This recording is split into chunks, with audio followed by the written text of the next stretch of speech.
सुंदरवन में चिंकी नाम की एक बहुत चालाक लोमड़ी रहती थी। एक दिन वो भोजन की तलाश में घूम रही थी। घूमते हुए वह पास में कुएं के पास पहुंची। लोमड़ी को बहुत तेज भूख लगी थी तो उसने सोचा कि जब तक खाना नहीं मिलता पानी पी के ही गुजारा किया जाए। कुएं से पानी निकालते वक्त वो अपना संतुलन खोकर कुएं के अंदर गिर गई। कुएं में ज्यादा पानी नहीं था, इसलिए लोमड़ी पानी में डूबकर मरने से बच गई।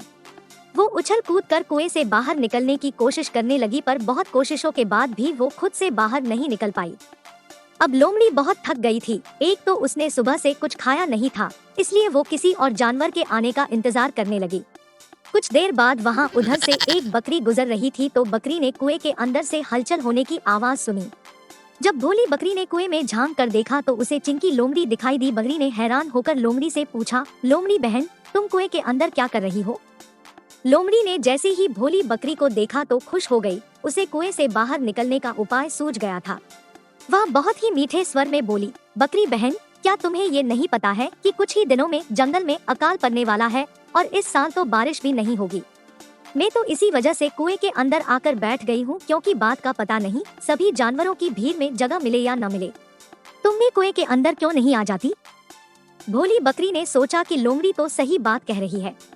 सूखे के समय पानी के लिए भटकने से अच्छा है कि अभी से कुएं में ही जाकर बैठूं। पहले जाने का फायदा भी रहेगा, वरना बाद में तो बहुत भीड़ हो जाएगी और मुझसे ताकतवर जानवर तो मुझे पानी भी नहीं पीने देंगे। वह थोड़ी देर सोचकर बोली, तुमने सही कहा लोमड़ी बहन, मैं भी कुएं के अंदर ही आ जाती हूँ। ऐसा कहकर भोली बकरी कुएं में कूद गई। चालाक लोमड़ी तो बस यही चाहती थी, उसकी तरकीब काम कर गई थी। जैसे ही भोली बकरी कुएं के अंदर पहुंची, लोमड़ी ने उसकी पीठ पर पैर रखा और कूदकर कुएं से बाहर आ गई। भोली बकरी को अपनी गलती का एहसास हुआ, पर अब पछताने से क्या होने वाला था।